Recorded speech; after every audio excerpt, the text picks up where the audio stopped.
Can supercars from yesterday keep up with today's modern versions? You guys know already how much I've been loving using the Ferrari F40 in Test Drive Unlimited Solar Crown. Of course, an absolute classic across the board. Everybody had this at some point pinned up on their wall, I do imagine. But how can an 80s supercar hold up against the modern versions? Well, today we're going to take a look at this. When we come into the map, we've got a lot of interesting races. Yes, there are some specific Lamborghini and Ferrari races, like we've got here due north, a Ferrari only based race, 950 RP, 5.3 mile sprint. Move over west, we have got the Tortoise and the Hare, a supercar race, and we move down just a little bit more south here. We've got the likes of the View over the Pacific, a Ferrari and a Lamborghini, max RP of 900. There are many races here we can jump into and test the theory. We can see what 3 Ferrari F40s, 812 Superfast heading off this grid. That one's going to be very interesting to try and keep up with essentially here. When we launch the F40 off the line, we do manage to outlaunch the 812 and we cut the nose off of it into the first corner. Again, pushing forward here, slightly defensive. As we come down the hill, we can see that the F40 is very lively, it's very relatively unstable, I'm going to say, and we're trying to keep that 812 behind us, but as the 812 sits right on the back end of the F40, we do get unstable. We do lose the back end and we also lose third place. Switch back on Ennis in the F40, we do take back second place. As the 812 loses the back end round that left corner, we lose the back end in the F40 slightly, but we do manage to keep the 812 just in our grasps, and we can start to advance through the race and try and keep up with the F12. But as we can see here, the more modern technology that the 812 has, holding the corners slightly better than a 80s F40. Coming through a little section there, apologies, we do actually take out some street furniture which kind of held us back a little bit. The F40 isn't as technologically advanced as the 812 Superfast, and we can see that through some of these corners, but the big pressing issue here is the 812 is not pulling away from the F40 through the tighter sections like you would probably expect. Yes, this might come a different story when we get onto those big vast straight sections of certain races that we've got, but when we look at these tighter sections up through these mountain style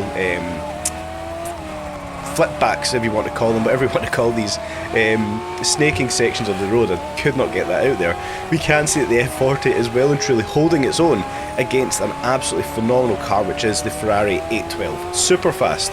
As we push up into this left-hander, we can see we really do start to close up on the back end of the 812. We have managed to lose the rest of the pack, the AI not keeping up with us. It simply is a clean battle here between the 812 driven by Mallory and the F40 driven by myself. But here comes the interesting part.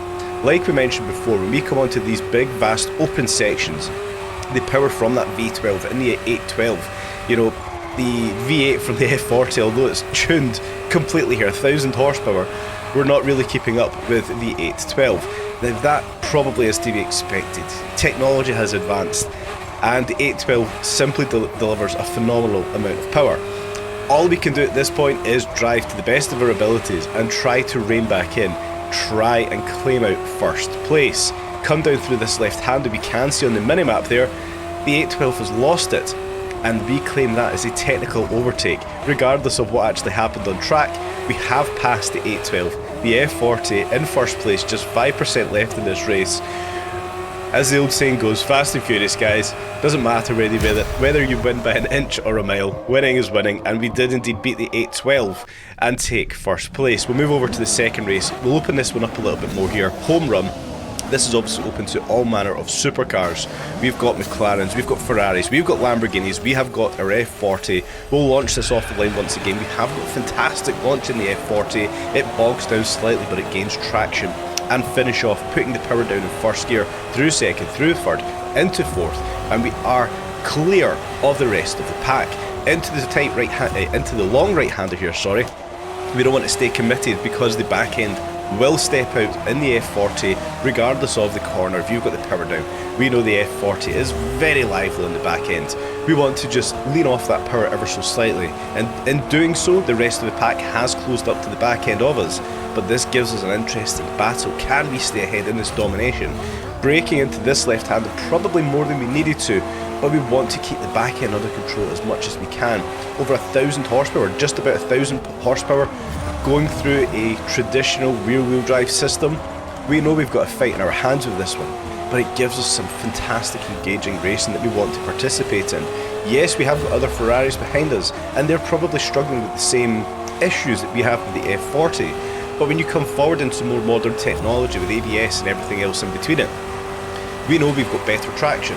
These old death traps, which were 80 supercars, are unbelievably lively as somebody goes wide off the track behind us, and we do manage to clear ourselves out here in first place. Up through this little section, nice fast left-hander up ahead, and we do come back into another snaking section like we did in the previous race, and we can see at this point we are clear of the rest of the pack. We're probably around about a corner ahead of the rest. So for me it was quite an interesting test to come on today. Throughout this game in itself, obviously, it's more focused, it's more biased to the more modern cars that are released, the more franchise names that are, you know, in the modern times, the 812 Superfast, the Huracans, the Aventadors, whatever it may be. But growing up, obviously everybody here is going to be a different age, but growing up the F40 was the poster car for every boy's room. Hell, it may still be, I don't know.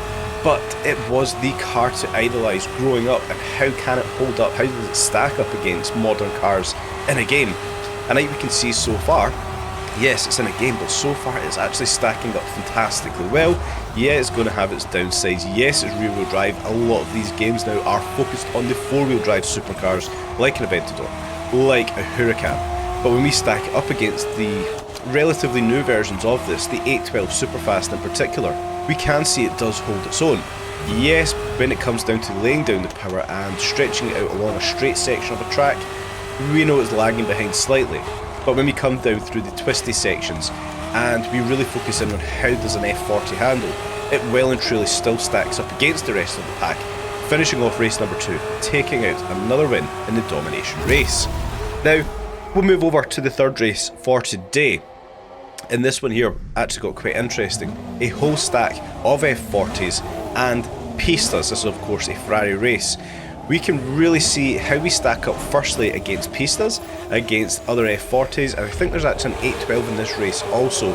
Launching off the line, we can see the tune that we've built in this car is more focused to handling. Being out-accelerated off the line by Mallory's F40 and also Pablo and the other F40 here, that was to be expected. They will launch better than us, but we have a handling focus build on this F40. We can see that we're less lively through a lot of these corners than the other cars. We have got an F40 all over the back end of us, so we're really concentrating not to put a wheel on the curb unnecessarily, put the power down too quickly unnecessarily. As we do just get clipped on the back end, we could have lost it there, but we can look to start to tidying ourselves up and rein back in Mallory, try get back into first place. Right hand into left hand chicane just there, another one just coming up ahead. We do go a little bit wide here and we could have been a lot cleaner there and a lot closer to Mallory as we do approach another checkpoint where we just 0.2 of a second off the back of first place. Nice tight right hander here as we do start lap 2. We do manage to outbrake ourselves, just missing the back end of first place. Back down through this downhill section, we want to keep it clean, rein back in Mallory, look to try and dive up the inside here. We do trade paint, which was unfortunate, but we do dive up the inside and we do take first place through that little chicane just there.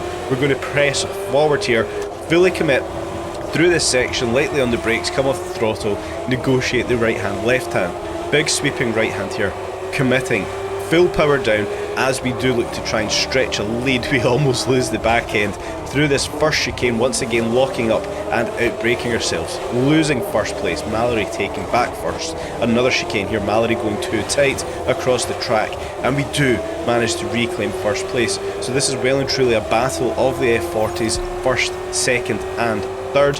This tight right hander, once again, we don't outbrake ourselves this time, we do make a better job of that as we do start out lap 3 and we are now starting to stretch ahead of the rest of the AI.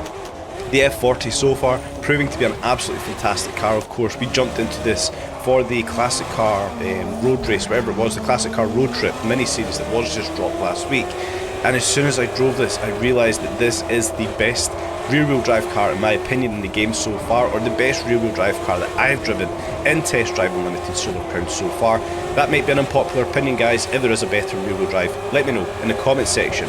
Finishing off this race, we do once again get unnerved with a car diving up our inside. We outbrake ourselves, or we forget to brake into the first chicane, into the second chicane. We are a lot cleaner, a lot tighter through that. We can see the rest of the pack clattering into one another, bunching up, and we do take out first place in the third race for today. So overall, it was a great experiment here as we do come into the traditional Hong Kong wet weather. We're not going to get any power down this F40 at all. It has got slick tyres and 1,000 horsepower.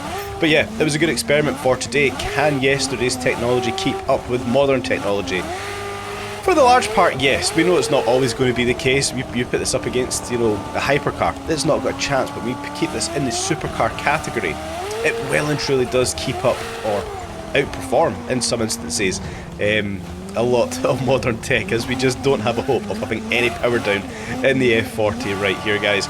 I'll wrap that one up there for today. I hope you've enjoyed today's video. Any thoughts, any comments, let me know in the comment section down below. Before you leave, please like and subscribe, and I'll catch you all tomorrow for the next update on Test Drive Unlimited Solar Crown.